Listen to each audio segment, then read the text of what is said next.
You should know the proper way to care for a gastrostomy tube. This video will review how to clean the gastrostomy tube site.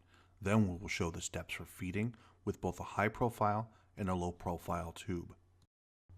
For this procedure, you will need feeding,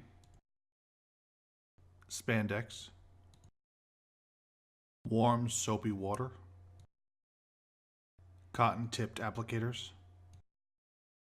soft wick gauze, a 30 or 60 milliliter catheter tipped syringe, Lurlock syringes, bottled water, club soda, and a feeding pump and feeding bags for continuous feeds. Before you begin the procedure, clean your work surface. Then, properly wash and dry your hands.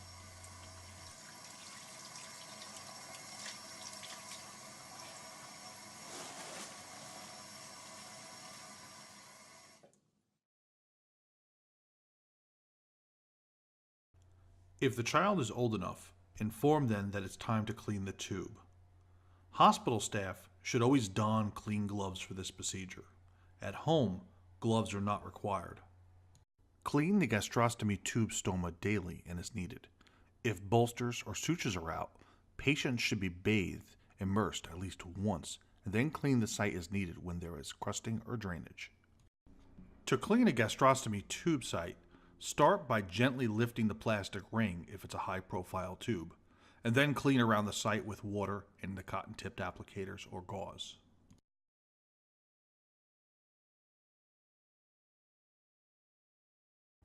Now, rinse off soapy water.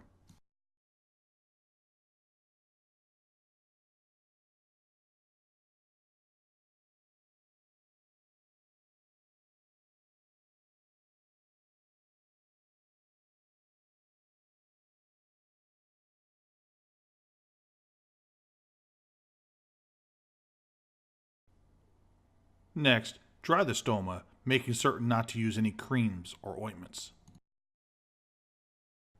If the site is weeping, clean with half-strength hydrogen peroxide. Initially, gauze may be used for a few days with a new stoma, but do not dress healthy stoma with gauze. Note any odor, discharge, or skin irritation and report it to the doctor. Apply a clean soft wick dressing if one was used. If gauze is used, you should remove this dressing frequently if it gets wet or soiled with secretions. Stabilize the gastrostomy tube with spandex. Double over with no hole in it, as it is not stabilizing with a hole in it. This helps prevent trauma and leakage.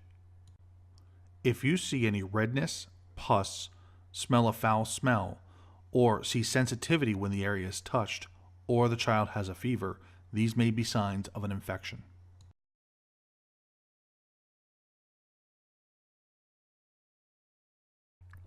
If your child has a high-profile tube like the one seen here, begin by uncovering the tube and pinch before opening the clamp.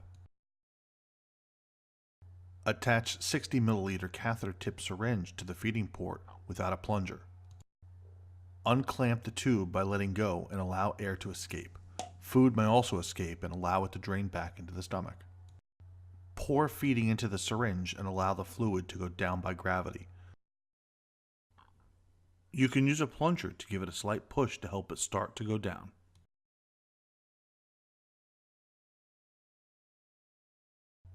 Pinch the tube to clamp it. Flush the tube with club soda to clear any feed or medication.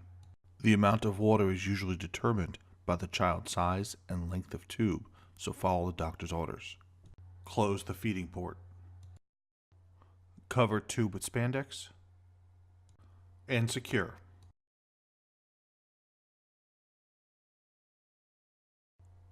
When using a low-profile tube for feeding, start by uncovering your baby by moving the spandex down.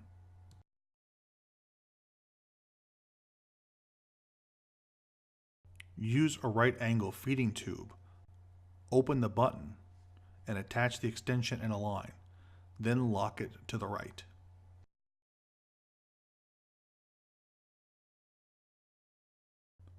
Remove the plunger from a 60 milliliter catheter-tipped syringe and attach the open syringe to the end of the extension tubing. Release the clamp and allow air to escape.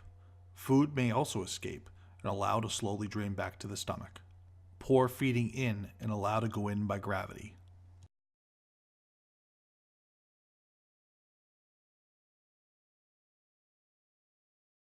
Once the feeding is done, clamp the tube. Disconnect the syringe. Attach the club soda for flushing. And unclamp the tube. Now, flush the tube with water to clear any feed or medication. The amount of water is usually determined by your child's size and the length of the tube, so follow doctor's orders. Clamp the tube again. Disconnect the feeding extension and close the button. Replace the spandex and secure.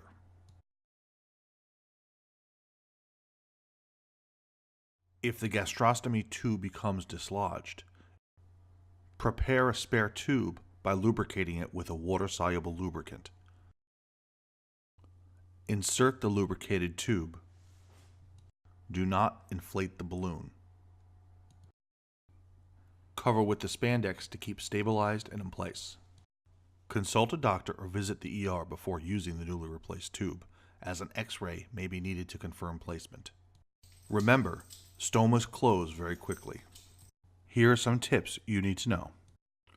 If your child has a high-profile tube, keep it stabilized under the spandex when you are not feeding.